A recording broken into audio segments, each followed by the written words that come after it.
early days of production. Ang dasal namin ay una sana magampanan namin ng maayos yung aming mga roles. Kasi kakaiba ho talaga yung naging impact ng kwento na yun sa amin, sa buhay namin, na hanggang ngayon talaga, kumbaga yung values ng pelikulang yun ay nasa amin pa rin, sinasa puso pa rin namin.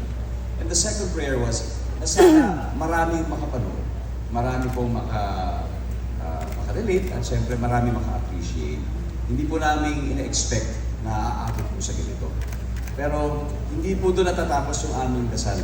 Kasi ang aming dasal din po, sana patuloy pa rin mangyari ito, patuloy pa rin sanang tangkilikin ng ating mga kababayan, mga pelikula nating Pilipino na hindi lamang sana sa panahon ng film festival, kung hindi linggo-linggo, buwan-buwan, dahil alam naman po natin yung sitwasyon ng ating industriya ngayon.